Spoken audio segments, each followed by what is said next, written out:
Grabar. Allí. Perfecto, entonces vamos a iniciar hoy día nuestro primer webinar relacionado con la empatía, la relación basada en la empatía, y para eso hoy día tenemos a una gran invitada, que es Marjorie D'Artagnan. Ella es pedagoga, psicóloga y psicoterapeuta infantil. Es conocida por sus aportaciones a la formación de terapeutas infantiles y por el desarrollo de modelos de psicoterapia adaptados al sufrimiento, los daños traumáticos y trastornos de apegos de niños y niños maltratados o maltratadas. Así que una tremenda invitada para hoy día. Sin más, yo les quiero dejar con ellas, ya que después de su exposición vamos a trabajar en equipos, idealmente cada uno en sus comunidades de aprendizaje que ya están activas en WhatsApp, ¿bien? Y para que podamos compartir estas experiencias y compartir también lo que fue este webinar junto a Marjorie. Así que, Marjorie, te dejo la palabra. Profesora. Antes de iniciar, Ana. Sí, quiero por favor pedirle ayuda. Yo no me fui a los 3 puntitos y no puedo ingresar mi nombre. ¿Usted me puede ayudar, por favor? Porque sí, tu nombre y apellido ya está. Ana Salazar, ¿cierto? Ya, gracias. Sí, gracias, profesora. Súper. Eso. Ahora sí iniciamos, Marjorie.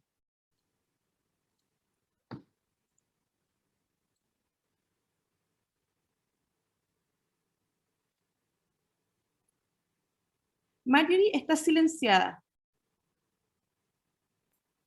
Gracias por decirme.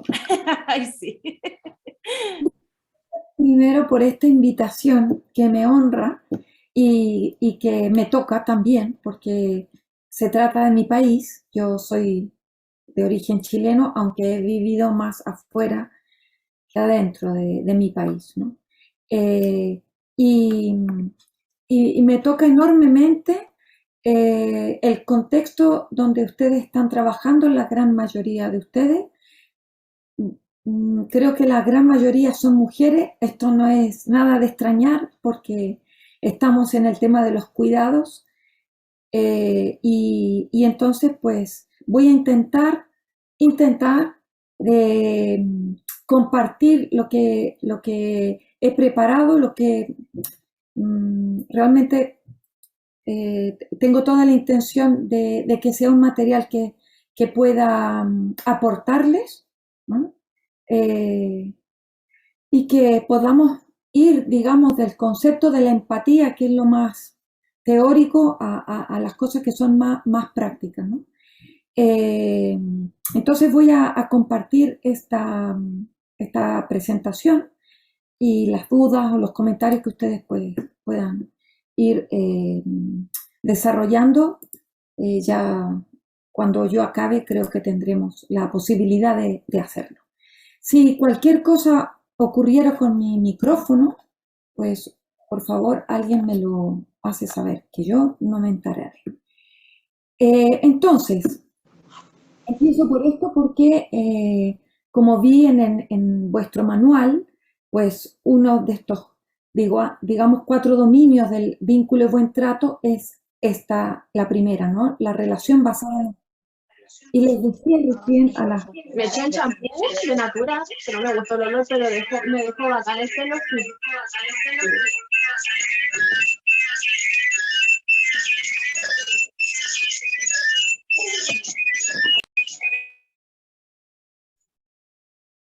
Marjorie,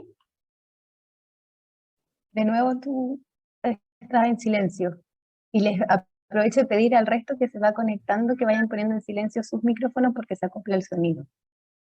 Por favor, ahí sí. Ok, gracias Claudia. Entonces, vamos a ver cómo podemos aplicar este concepto de la empatía, ¿cierto? Empatía terapéutica. Probablemente esto es lo primero que deberíamos reconocer, ¿cierto? Que vuestro trabajo con los niños y las niñas afectadas por malos tratos es un trabajo con un impacto educativo terapéutico, ¿no? Lo terapéutico no está, el monopolio no lo tienen los psicólogos, ¿cierto? sino todas las personas, digamos, que se suman, ¿cierto?, a esta tarea de hacer bien las cosas para alguien que ha estado afectado o afectada, ¿no?, por historias de maltrato. Eso de principio. Entonces, por lo tanto, este modelo de intervención pues se inserta obviamente en este paradigma de los buenos tratos. Entonces, como muchos sabemos, la empatía generalmente decimos que es ponerse en el lugar del otro. A veces hasta le quitamos el lugar, pero es lo que se dice a menudo, ¿no? En realidad, si buscamos en Wikipedia o lo que fuera, pues vamos a encontrar esta definición más precisa, que es la intención. La intención. Intención tiene que ver con también deseo, con ganas de comprender los sentimientos y emociones del otro, ¿no? Y eso es maravilloso porque esperamos que todas las personas que están trabajando en las residencias con las niñas, con los niños, tengan esta intención de comprender, ¿no?, los sentimientos y las emociones de los niños. Y lo intentaremos de hacer de una forma objetiva y racional, ¿no?, para que no contaminemos con lo que nosotros tenemos en nuestra emocionalidad, ¿cierto?, la manera de percibir la emocionalidad de ese niño o de esa niña.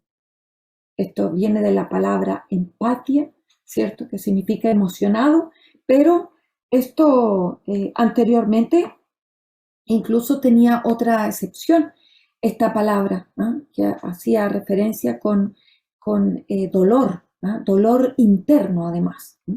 Así que, pues, esto está muy relacionado, la empatía, ¿cierto?, esta capacidad que tenemos, pues, de ir de alguna manera conectando con la emocionalidad del otro, de la otra, ¿no? Entonces, esto implica, como dice aquí, tener la capacidad suficiente, ¿cierto?, para diferenciar entre los estados afectivos y los de los demás. Por lo tanto, uno de los requisitos, ¿cierto?, para sentir empatía, para no equivocarnos en esto, es tener bien clarito quién soy yo y quién es el otro. Es decir, los límites están bien organizados. Y vamos a tener dos capacidades maravillosas. Una que es la capacidad de sentir, es decir, de conectar, de emocionarnos. Los otros nos resuenan emocionalmente. Y también deberíamos tener la capacidad cognitiva, es decir, un desarrollo, digamos, cognitivo, ¿cierto?, de la parte de arriba del cerebro, que nos permite tomar perspectiva, ¿no?, que nos permite, pues, tener esta capacidad maravillosa de ver cómo, qué pasaría conmigo si yo estuviera en esa situación, ¿no? Y probablemente desde ahí, desde esa toma de perspectiva, pues yo me voy a movilizar a tener una respuesta de empatía, ¿no? Por lo tanto, la empatía tiene dos componentes, ¿vale?, los afectivos y los cognitivos, y deberían ambos trabajar juntos. Cuando solamente es la emoción la que funciona, probablemente nos vamos a quedar un poco cortos en la eficacidad de la respuesta o en lo que nosotros esperamos que nuestra respuesta tenga un buen impacto para los otros. Entonces, tenemos que no solamente sentir empatía, sino también tener la posibilidad de responder, ¿no?, a esto que sentimos o que hemos llegado también a pensar. Estos dos elementos nos dan la condición de una persona con empatía. He puesto este cuadrito rojo donde dice Baron Cohen, porque Baron Cohen es un experto en esta capacidad maravillosa de la empatía. Él ha hecho estudios, incluso hizo una especie de escala con niveles de empatía, del 0 al 6, donde el 6 es el máximo, ¿cierto?, de empatía y de una buena calidad de empatía. Y 0, pues, personas que carecen de empatía.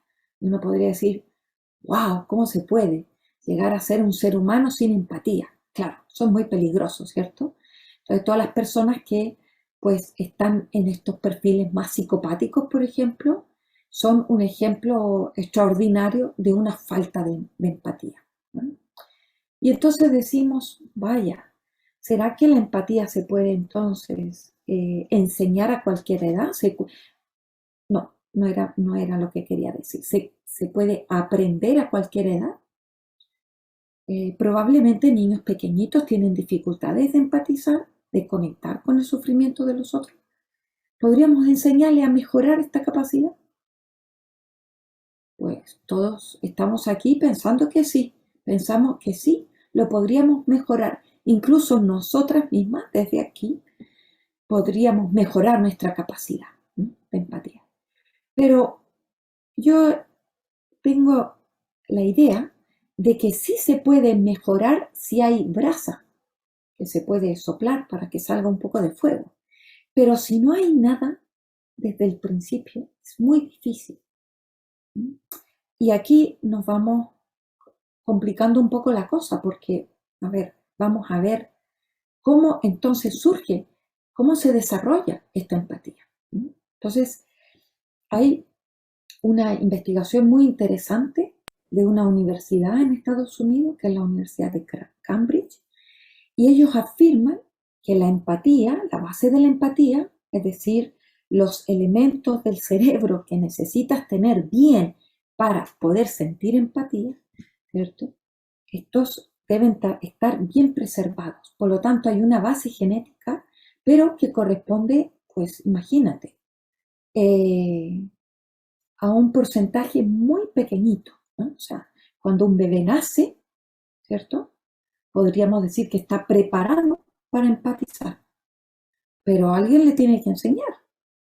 El mundo le tiene que enseñar. El mundo lo tiene que humanizar, ¿cierto? Eso es bonito porque al final este mundo sería fantástico si todos los seres humanos estuvieran humanizados, si todos los seres humanos tuvieran empatía, ¿cierto? Pero eso se va construyendo, ¿cierto?, durante la primera infancia. La primera infancia, los primeros cuidados, los primeros días, como dice Boris Cyrulnik, los primeros 1000 días, ¿cierto? El primer año de vida, el segundo, el tercero son cruciales y fundamentales. Y probablemente ustedes van a ver que con las personas que ustedes trabajan, probablemente aquí ya hay alguna una afectación. Entonces, al final, el 90% pues va a depender de esos cuidados, ¿no?, que haya en el entorno.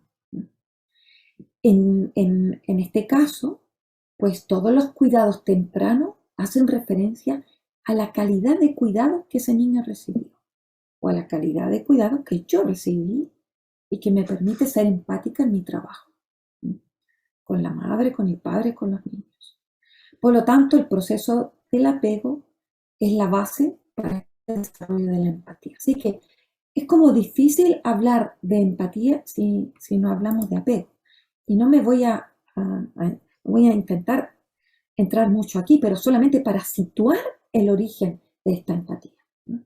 ¿Y por qué? Porque en nuestras intervenciones, en el día a día, después que ustedes hagan esta formación, o este webinar o lo que fuera, y están en el día a día trabajando con vuestros niños, ustedes van de alguna manera a reproducir estos ciclos. Y por eso me parecía importante introducirlo en esta presentación, ¿no? El primero es el ciclo de excitación y relajación. Son 2 ciclos, ¿no?, 2 procesos que ocurren para que un niño se apegue bien, ¿no?, para que un niño pueda, pues, adquirir esa confianza de base en la vida. Y luego poder disfrutar la vida y poder disfrutar las relaciones con los otros y las otras personas. Entonces, el primer ciclo se llama esto, ciclo de excitación y relajación. Y esto pasa cientos de veces en el primer año de vida. Cientos de veces. Esto es increíble porque debe pasar, pues, todo el tiempo, todo el tiempo están, ¿cierto? Las cuidadoras, la gran mayoría son mujeres, ¿no? Que intentan satisfacer las necesidades de los bebés y cada vez que lo hacen, cumplen el ciclo. Precioso, ¿no? Y esto es maravilloso porque es la manera de introducir, ¿cierto? Especie de circuitos aquí, circuitos neuronales, ¿cierto? En el cerebro, que van a afirmarse bien para que las personas, los niños, puedan confiar en el mundo, ¿sí? Puedan sentirse seguros y se puedan apegar. Este es el primer ciclo, por lo tanto, si tenemos una mamá que sabe interpretar lo que ese bebé le pasa, ese bebé que está llorando, que a las 3 de la mañana se despierta con un cólico, o el niñito pequeño que tiene 1 año y medio y hace una rabieta, o un niño más grandecito, ¿cierto? Que le salió mal el trabajo y arruga la hoja de la tarea del colegio, ¿cierto? A ver, ¿cómo hacemos para cerrar el ciclo? ¿Cómo podemos ir descubriendo, identificando lo que ese niño necesita? No solo lo que muestra, sino lo que necesita. Eso es un desafío tremendo. Y el otro ciclo es el de la interacción positiva, es decir, no hace falta que los niños estén con hambre, ¿cierto? Que hay que cambiarles el pañal o que hay que alimentarlos, cuidarlos, darle la medicación, hacerlos dormir, bañarlos, etcétera, etcétera, todo lo que necesitan las criaturas, ¿cierto? Sino también tener la posibilidad de darle a estas criaturas experiencias exquisitas, placenteras, ¿sí? Donde nosotros la pasamos bien con ellos. Entonces, estos dos ciclos son fundamentales. A veces uno piensa, los niños maltratados, no, hay que darles esto, darles lo otro.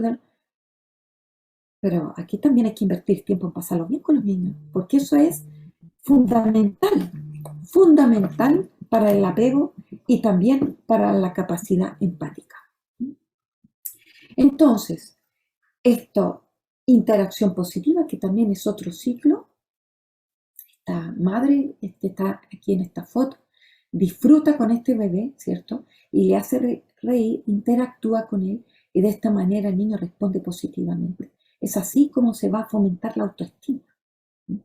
Y la valía personal, la sensación de que yo realmente valgo y yo tengo un propósito en la vida, ¿sí? Nuestros niños, quiero decir, los niños con que nosotros trabajamos, a veces se pierden en esto. En este sentido, la importancia de la sensibilidad, de que sea una madre sensible a lo que le pasa al bebé o a su hijo, es muy importante. Y la manera en que expresa esta sensibilidad también. No nos sirve una madre que sí, que es muy sensible, pero está con la cara, ¿cierto? Con una cara de nevera, una cara fría. Necesitamos alguien que gesticule, alguien que exprese, ¿cierto? Que cuando está contenta, pues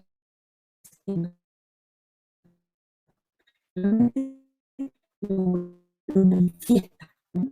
Aquí hay estudios interesantes sobre los niños, por ejemplo, con el apego inseguro, que cuando se va a estudiar, como los mediadores, ¿cierto?, hacen referencia a que estos niños han sido cuidados por personas que son muy poco expresivas en sus gestos. Y por eso es muy importante aquí todo lo que tiene que ver con el tono de voz, los gestos, la postura, ¿no? El lenguaje preverbal que nosotros podemos utilizar, ¿no?, para los niños. O sea que si tenemos un niño que está, por ejemplo, pues muy contento, pues nosotros entramos en esa contentura, ¿cierto?, en esa alegría, también con nuestro cuerpo, también con nuestra expresión, no solamente sintiendo, sino también manifestándolo a través de los gestos. Y si tenemos un niño desregulado, un niño o una niña que está triste, ¿cómo hacemos? Pues tenemos que expresarlo también de una manera congruente, atenuando nuestros gestos. Y entonces, ¿cierto? Bajando la comisura de los labios, bajando nuestros párpados un poco y conectar con esa pena, ¿cierto? O bajar ese nivel de rabia o de agresividad que los niños puedan presentar en algún momento. Porque si nosotros estamos, pues como ellos, pues será muy difícil que se calmen. Por lo tanto, nosotros debemos cuidar mucho el modo en que nosotros comunicamos a los niños. ¿Cómo vamos a desarrollar esta empatía? ¿Cómo se va desarrollando? Al principio, los bebés muy pequeñitos no pueden ponerse en el lugar del otro. Lo que sienten los adultos, lo sienten ellos. Así que es mejor un niño cuidado por una persona que no está estresada a que sea cuidado por una persona estresada. Por eso es tan importante el acompañamiento para las mamás jóvenes, por ejemplo, o para las mamás que están maternando. Es muy importante, ¿cierto? La cultura bien tratante. En Chile es un desafío tremendo de seguir acompañando a las mamás que están en riesgo, a las mamás que están en contextos de vulnerabilidad. Es fundamental. Así que para ser justos, tenemos que valorar si esta mamá puede ofrecer estos cuidados. Y si no, pues entonces, ¿cómo vamos a hacer para entonces aportarle al niño y hacer una configuración, digamos, cerebral lo mejor posible? Entonces, al principio se desarrolla esta empatía primaria, ¿cierto? Las emociones son más de uno, los bebés, y a medida que va pasando el tiempo, los bebés van creciendo y poco a poco van distinguiendo entre lo que te pasa a ti y lo que me pasa a mí. Y eso es fundamental, que la cosa quede muy clarita desde el principio de la vida. Por lo tanto, si un bebé realmente está agobiado, en tensión o estresado, es muy importante que reciba los cuidados de una persona que no está estresada. Así el niño no va a confundirse. Eso es lo que a mí me pasa y a ti te pasa otra cosa. Tú me vas a ayudar a mí a salir de aquí y cambiar mi emoción. Así que es fundamental esto. Alrededor de los 4 añitos tenemos la posibilidad que los niños pueden salir de ellos y ver las cosas desde fuera, dar la vuelta, ver las cosas del otro punto de vista. Entonces, ahora ya probablemente los niños podrán intentar buscar ayuda a sus compañeros en función de lo que a su compañerito necesita, no en función de lo que a él le va bien. Pongo el ejemplo, en la guardería o jardines infantiles, el jardín infantil, niños pequeñitos, ¿cierto? O incluso en las sala cuna. Bebés, por ejemplo, escuchan a otro bebé llorando, se ponen a llorar los bebés. Luego, cuando tienen entre más o menos 1 año y medio, 2 años, si los niños, por ejemplo, un compañerito se pone a llorar, el niño lo que va a hacer es va a ver a su mamá, porque su mamá que lo calma a él, no va a ver la mamá de su compañero, porque no puede dar la vuelta, todavía no se puede poner en su lugar. Al compañero le hace bien su mamá, a él la suya. Esta capacidad mucho más adelante. Y eso es precioso porque al final de 4 o 5 años vamos a ir teniendo todos los recursos cerebrales para tener empatía en un contexto bien tratante, por supuesto. Y luego, más adelante, lo vamos a ir afinando. Toda la infancia, eso se va a afinar. Y alrededor de los 8 o 9 añitos, los niños van a ser capaces de que cuando han metido la pata, se van a arrepentir, se van a sentir mal. uy, lo que le dije a la tía, ¿no? Tienen esa capacidad. En cambio, otros niños que tienen mucha dificultad en esto, pues no lo pueden hacer. Por lo tanto, es algo que tenemos que tener presente nosotros, ¿no? Así que, para poder generar un contexto bien tratante en vuestros trabajos, con las personas que ustedes trabajan, pues es verdad, tenemos que fomentar la empatía, ¿cierto? Y la empatía, de alguna manera, ¿cierto?, nos va a ayudar también a ser curiosos, ¿cierto? A mostrar curiosidad. Eso es fundamental. No podemos quedarnos con las ideas, ¿cierto?, de hace 40, 50 años. Tenemos que ir siempre con una mente abierta. Es decir, ¿qué podría estar pasándole a este niño además de lo que yo me puedo imaginar? O además de lo que él me ha dicho. O además de lo que la mamá ha dicho. ¿Qué otra cosa más le podría pasar? Y cuando los niños se encuentran en estos contextos donde hay otro que les interesa lo que pasa en su mente, entonces va a provocar un contexto de predecibilidad, ¿cierto? Y va a promover, obviamente, un sentido de seguridad.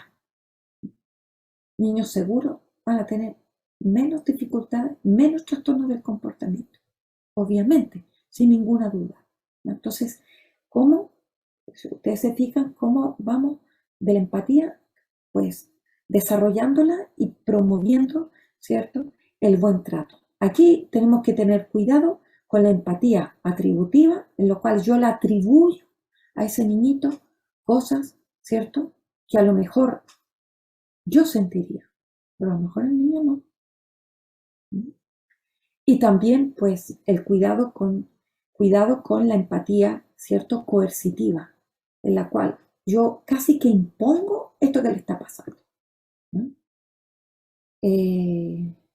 Ahí es dejar de verlo, dejar de mirarla, esto, no, que tenemos que tener cuidado, ¿no?, con esta lectura. Así que, ¿cómo la vamos a fomentar? Pues lo primero, ¿cierto?, siempre es saber escuchar. ¡Uf, qué difícil! ¡Qué difícil! Además que poco tiempo tenemos. Pero es muy importante saber escuchar con todo el cuerpo, no solamente, ¿cierto?, con los oídos, sino con todo, saber escuchar. Estar atentas a las manifestaciones no verbales. No nos quedemos solo con lo que el niño dice, también lo que expresa. Hay niños, a veces el sentimiento de vergüenza es muy profundo, que los niños dicen, me importa un bledo, te mando a freír espárragos, pero por dentro el niño está muy mal, ¿no? O por la noche se orina. Entonces, estas manifestaciones a veces hay que también escucharlas, recibirlas, ¿no? Cuidar nuestro lenguaje verbal, nuestra postura, la prosodia. La prosodia es el tonito de voz que nosotros usamos, ¿no? Es muy importante. Mostrar comprensión. Yo creo que te está pasando esto. Me imagino que, siempre como una hipótesis, nunca como lo que pasa que tú cuando tienes visita siempre la terminas liando. No. Vamos a mostrar comprensión. ¿Sí? Me puedo imaginar que la visita ha sido muy dura para ti, ¿no? Me puedo imaginar que es casi fin de año, fin de curso. Sí, fin de curso, y estás nervioso. Puede ser que por eso pasó lo que pasó con tu compañero, ¿no? Eso. Ofrecer contacto visual. En general, ya todos sabemos, los niños con apegos inseguros evitan el contacto visual, ¿no? Lo evitan. Entonces hay que de a poquito fomentarlo, ¿no? El contacto físico al ritmo, pues, del niño en función de cómo lo tolere, ¿no? No en función de cuánto a mí me nace estrecharte y abrazarte porque siento empatía y porque te tengo cariño. Aparece como todo destartalado, así como... En función de lo que el niño va bien. Eso es lo importante. Entonces, en otras palabras, ¿cómo vamos a intentar, ¿cierto?, de alguna manera, Metacomunicación se llama comunicar cosas que yo pienso, metacomunicación, es decir, más allá. Gracias, Paulina. Hay la posibilidad de ponerle palabras a lo que ese niño está sintiendo, porque muchos niños que han sido víctimas de traumas tempranos no tienen lenguaje para hablar sobre lo que sienten. Entonces, una de las experiencias maravillosas que podemos tener es cómo transformar ese sentir en palabras. Pues claro, nos podemos equivocar. Por eso siempre intentar de hacerlo como una hipótesis. Metacomunicar. Es probable que, es posible que, tengo la impresión que. Pero si vamos, no, como nos queda un poquito de tiempo, digo yo, sí, según yo, unos 10 minutitos más allá de la empatía, vamos a ver que hay un proceso que es maravilloso y que es extraordinario, que se llama la capacidad mentalizadora. Fíjense, mentalizadora, de mente, ¿no? O reflexiva.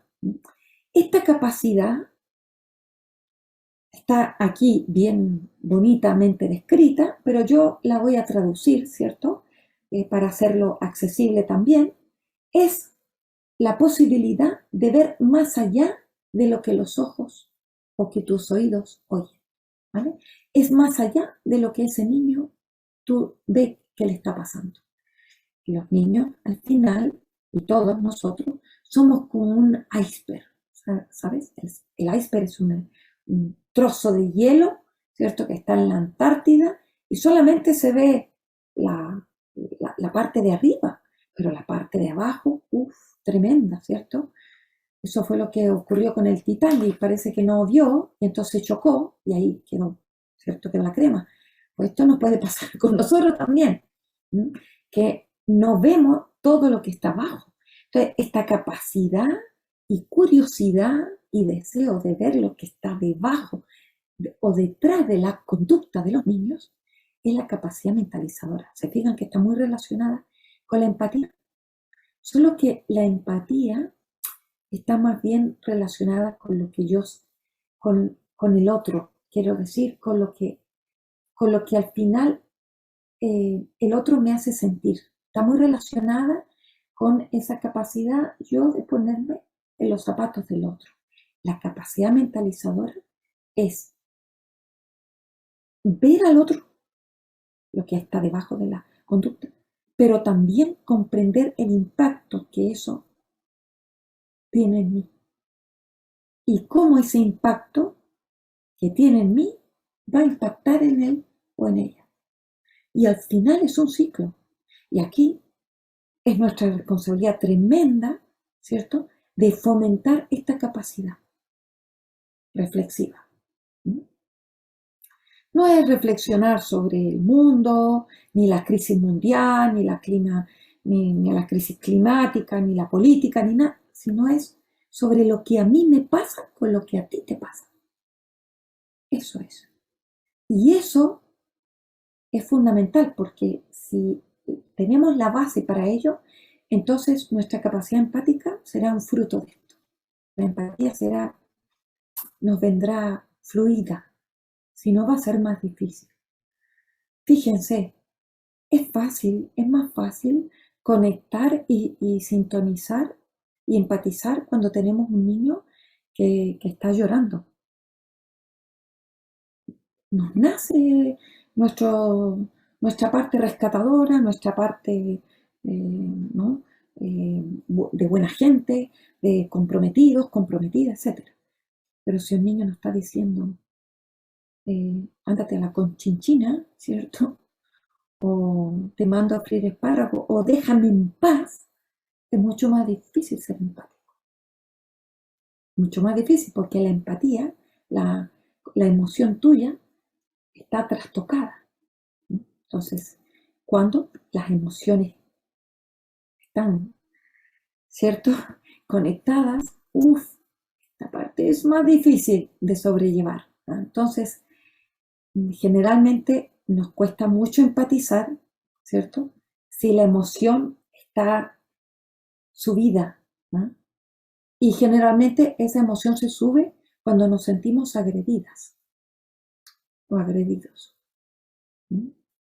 A los niños les pasa exactamente lo mismo, ¿no? Y por eso un tono de voz serio, una voz firme, etcétera, puede ser una amenaza para los niños. Los niños con traumas tempranos, esas amenazas, ¿cierto?, pueden ser disparadores o gatilladores de respuestas históricas, de respuestas que eran antes, ¿cierto? Se defendían antes a patadas. Ahora no, han aprendido a conversar, a hablar. Pero de repente han aparecido otra vez estas respuestas. Pues uno tiene que pensar, bueno, la intensidad de la amenaza que ese niño sintió, a lo mejor es muy intensa. Pero, ¿y qué en función de nosotros? ¿Y qué pasa a nosotros en este proceso? Entonces, claro, aquí es súper importante ver cuál es nuestro nivel emocional.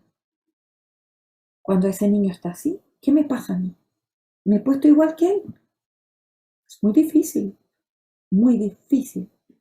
poder regularlo si yo no estoy regulada. Entonces, el primer objetivo del mundo mundial para poder, ¿cierto?, ayudar a los niños a mejorar su capacidad de regulación es que nosotros, los adultos, estemos regulados. Por lo tanto, vamos a revisar cuál es nuestro nivel de intensidad emocional, cuál es nuestro nivel de funcionamiento mentalizador. ¿Qué significa eso? Si estoy al tanto y consciente de lo que me está pasando ahora con este niño. Se me ha subido todo por arriba, hasta aquí estoy, mejor dicho, para cogerlo de aquí y llevarlo a la otra habitación, o abrir la puerta y que se vaya, o salir yo al baño arrancando, o etcétera, o gritarle, o estoy en el momento intentando hacer esfuerzo para. Eso es fundamental. La atención en mí, en lo que me está pasando, pero también la atención en lo que a él le está pasando. Por lo tanto, es un trabajo doble y muy complejo, nada de fácil. Pero esto es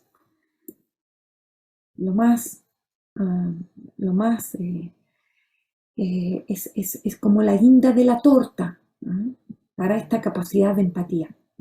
¿Cuál es su nivel de intensidad emocional del niño?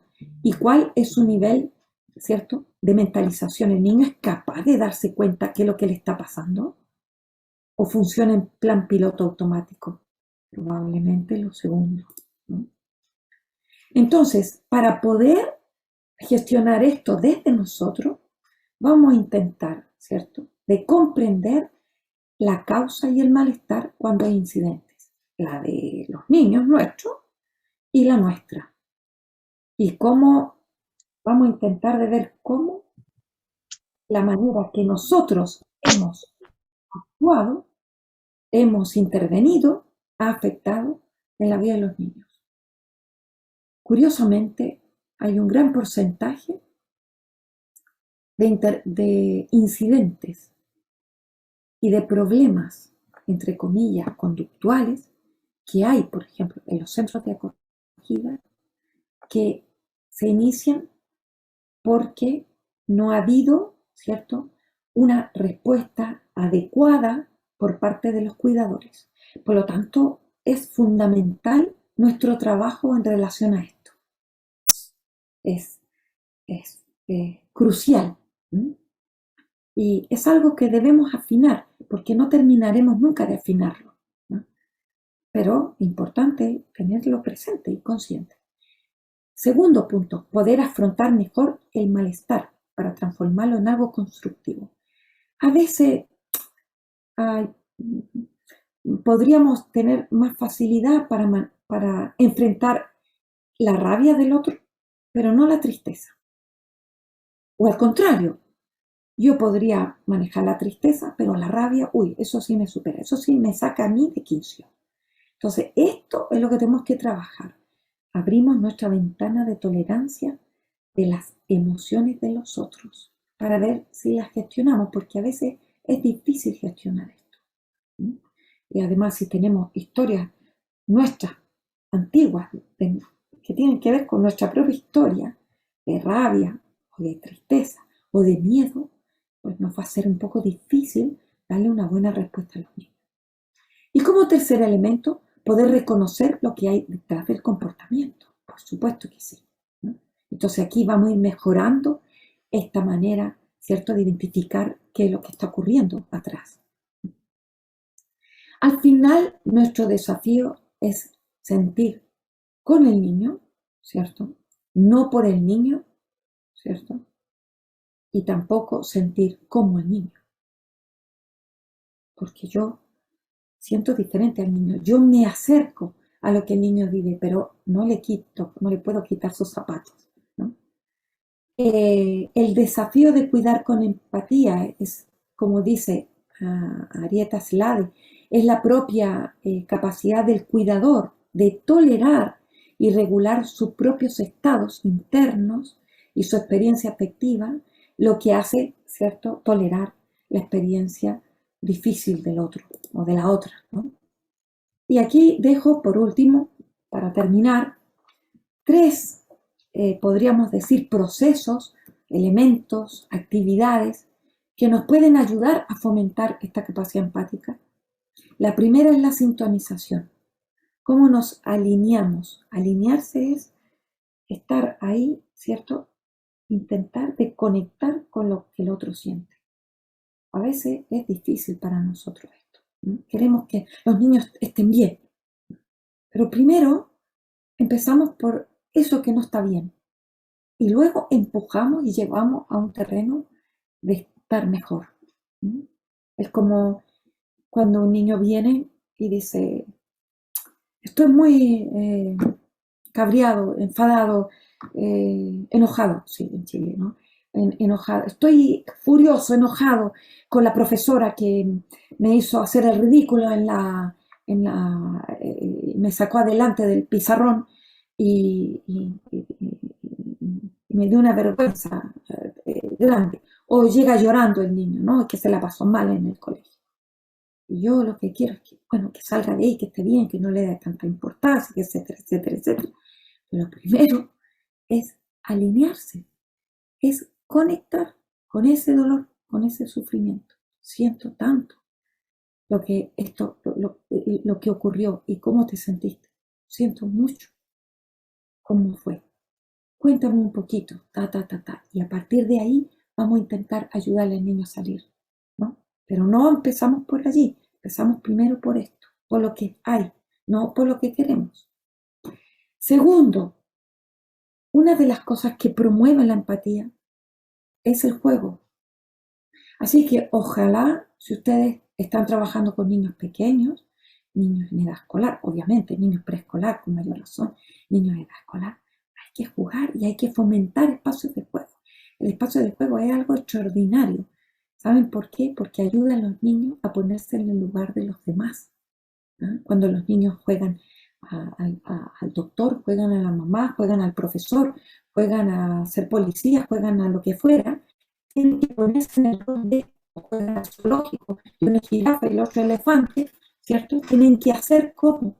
Y esto es fundamental, la toma de perspectiva es fundamental. Pero también porque cuando a ustedes les invitan a jugar, los niños, ¿cierto? Y tú tienes esa tacita, ¿cierto? Y la niñita te ha servido la tacita, que en realidad tiene agua fría, pero tú simulas que tiene un té, está calientito, y tú dices, y te lo tomas, y dices, me ha quemado, y el niño se queda maravillado, porque tú entras a ese mundo, a su mundo. Eso es fantástico. Y cuando ellos llegan más arriba, oye, no está, no, más arriba, no está la eterna corriente. Por favor, no se genera. Esto es para que los niños puedan de empatía. Lo mismo, si tenemos niños mayores o adolescentes, promover también es fundamental. aunque sea juego de reglas, no pasa nada. ¿Mm? Y por último, el conversar. El conversar no es una tarea más, es a través del conversar, ¿cierto?, que también podemos fomentar la empatía de nosotros, del niño y de nosotros hacia el niño. Eso. Bueno, he ido, digamos, como corriendo, intentando de entregar algunos elementos que me parecen prácticos para vuestro trabajo, que admiro y reconozco porque ustedes están, sobre todo las personas que están aquí, que están en primera línea, ¿cierto? Es un trabajo realmente tremendo. Algún día se valorará como debe valorarse, ¿no? Algún día las personas que trabajan con los niños y las niñas en estos contextos y sobre todo niños y niñas afectados por traumas, algún día se valorará este trabajo en todos los sentidos, ¿no? Porque es lo que los niños merecen, ¿no? Para tener una mejor generación necesitamos, ¿cierto?, apostar por estos buenos tratos y estos cuidados. Entonces, vuestra tarea es fundamental. ¿Mm? Es lo que he querido compartir. Voilà. Ya. No pasa nada. Súper, muchísimas gracias, Marjorie. Espero escucharme bien, tremendo espacio que tenemos. Y quiero invitar a Marcia. No sé si Marcia se encuentra por ahí. Marcia, sí, estoy aquí. Vale, súper. Sí. Te paso el micrófono, Marcia. Muchas gracias. Bueno, Marjorie, primero agradecerte. Es maravilloso las formas tan sencillas que nos muestra algo tan complejo de ejercer cotidianamente. De hecho, mi pregunta, cuando estaba pensando las preguntas, pensé mucho en una pregunta que estaba justamente desarrollando al final, que tiene que ver que yo creo que la mayoría de los que trabajamos en residencia con niños que tienen traumas complejos, nos preguntamos cómo como seres humanos, como personas, tenemos la capacidad de ser empáticos cotidianamente con niños que muchas veces expresan su dolor, en el fondo, con agresión hacia sus compañeros, hacia nosotros mismos. Entonces el desafío es importante mantener la empatía, como tú mencionabas, la capacidad reflexiva, la capacidad de estar conectado. Y pensaba también un poco, y a lo mejor si pudieras hablarnos un poquito de eso, cómo es importante también el equipo, o estos espacios, por ejemplo, de aprendizaje, de comunidad, espacios en el fondo de reflexión, espacios que también podamos tener con nuestros equipos de trabajo, justamente para favorecer la empatía. Sí, gracias Marcia por esta propuesta, por esta pregunta, porque para poder, creo, es vamos a decir, la misión posible y todos los imposibles también, ¿cierto? De sacar un niño adelante, sacar una niña adelante, impactarle con mi buen trato, es gigante, ¿no? Pero no estoy sola y no podría estar sola y no debo estar sola. Por eso digo, la parentalidad, por ejemplo, en contextos de soledad, donde no hay pertenencia de red, donde hay profesionales que solamente, ¿no?, están ahí juzgando o llevando a esta madre para acá, para allá, pero nadie escucha a esta madre, nadie hace una propuesta a esta madre, nadie acompaña a esta madre, nadie apoya a esta madre. Es fundamental, es muy difícil, ¿cierto?, sacar un niño adelante o impactar en la mente de una otra persona si tu mente está, digamos, vulnerada por el contexto. En los casos en los contextos profesionales, ¿dónde encontramos ese compañero o esa compañera o esa familia o esa red? Pues en los compañeros del trabajo, en el equipo, ¿no? Es fundamental. Y aquí para nosotros es tremendamente un respiro, porque es muy peligroso, de verdad, hacer la tarea solo pensando que la estás haciendo bien, además. Ese es el riesgo, ¿no? Como es un trabajo que no puedes hacer, no, yo aquí soy muy profesional, una cosa es lo personal y otra lo profesional, esto no se puede porque estamos trabajando todo el tiempo, ¿cierto? Intentando de organizar un cerebro desorganizado. Por lo tanto, nuestro cerebro, nuestra mente está en constante trabajo, todo el tiempo. Nuestro hemisferio izquierdo y nuestro derecho está en constante trabajo. La integración vertical, toda la parte de abajo, la emocional, el sentir y la parte de pensar, está todo el tiempo trabajando. Así que por mucho que le dé marco teórico, por mucho que le dé una explicación, si no conecto emocionalmente con ese niño, será muy difícil. Por lo tanto, tener un equipo a mí me ayuda. Y me ayuda para decir, ¿sabe? Esta niñita a mí me va bien. Yo puedo ser su tutora y las cosas van bien. Pero a lo mejor va a haber un momento que va a ser complicado, difícil. ¿Qué puedo hacer aquí? ¿O me la tengo que saber toda? O decir, no. Aquí todos estamos en lo mismo. Todos somos humanos. Todos nos hemos construido con diferentes niveles de capacidad mentalizadora. Eso es verdad, porque cada uno nació donde nació y al que le tocó, le tocó. ¿Sí? ¿Ah? Entonces, cuando compartimos este trabajo en común y sabemos lo que tenemos que trabajar, pues es muy importante ayudarnos, a dejarse ayudar por otros, ¿cierto? O por otras. Es importante compartir, tener espacios. Los espacios de autocuidado son fundamentales. Digo, de cuidado y de autocuidado. Por eso, si estamos muy agotados, si estamos ya hasta más no poder, nos tenemos que proteger.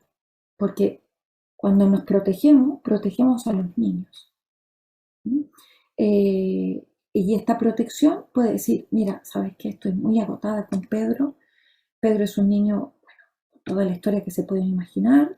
Yo llevo la tutoría, pero ha llegado un punto en que estoy realmente muy agotado. Ya necesito un coterapeuta, por lo menos en los próximos meses, o por lo menos hasta que se acabe el año, o por lo menos de aquí a etcétera. Yo necesito que alguien me acompañe, que me ayude, ¿no? Entonces, eso es importante. Yo creo que también la supervisión o el acompañamiento de profesionales al equipo es muy importante. Y ese acompañamiento también desde el no juzgar, también desde esta función reflexiva, también desde validar este trabajo como algo difícil, como un desafío tremendo y serio. Serio en el sentido de que es tremendo, que es muy importante lo que ustedes hacen. Muy. Y el tema es que a veces uno no se da cuenta, sino pasado 5 años. Ese es el tema. No es en el momento, no vas a tener los resultados ya. Vas a tener los resultados a largo plazo. No lo sabemos. Por eso, la coherencia ante el éxito, ¿cierto? Nuestra coherencia es fundamental. Eso se me ocurre, Marcia. Maravilloso. Maravilloso, muchas gracias. Súper, muchísimas gracias, Marcia, por tu pregunta y muchísimas gracias nuevamente, Marjorie, por esta tremenda charla que hoy nos has compartido. Y ante eso también queremos invitarlos justamente a poder profundizar un poco más en grupos pequeños, donde podamos conversar acerca de lo que hoy nos ha presentado Marjorie. Y poder ver algunas proyecciones, ¿por qué no?, de aplicación de acuerdo a nuestro ciclo de aprendizaje. Así que vamos a despedir a Marjorie con un fuerte abrazo. Ustedes pueden realizar también sus reacciones. Miren, por ejemplo, acá un corazón, sale una carita con un más. Ya, aplausos también para Marjorie, agradecidos. Me imagino que algunos se estarán preguntando si podemos compartir la presentación o no. Yo creo que eso es viable, ¿cierto, Marjorie? O algún otro material anexo que nos puedas compartir también y que vaya nutriendo este proceso de aprendizaje entre todos en nuestras comunidades de WhatsApp, ¿cierto? Así que agradecidas, agradecidas. No sé si gustas decir algo más para cerrar. Mira, yo voy a hacerles un regalo que hicimos con José Luis Gonzalo. No sé si ustedes ubican a José Luis Gonzalo, que lleva el... perdón, ¿es esto lo que quería? ¿Qué es lo que están viendo ahora? Nada, ¿cierto? Estamos viendo Estoy Contigo, Cory Dorrefeld. Exacto, exacto. Ya. Es un, ¿cierto?, de esta mujer extraordinaria que nos, digamos, nos permitió hacer una adaptación a este cuento, que lo hicimos desde este modelo, digamos, de la traumaterapia sistémica, y que habla precisamente de la empatía, ¿no? Entonces, yo voy a después enviarlo para que ustedes los puedan trabajar, porque es un cuento que es precioso para los profesionales que están en trato directo, es decir, las personas que están en primera línea trabajando con los niños, con las niñas y con los adolescentes, ¿no? Creo que puede ser un recurso precioso para poder darle la vuelta, para poder trabajar en ello, ¿no? Como material de trabajo, de tarea. Ya me contarán si lo han utilizado y si les ha parecido útil.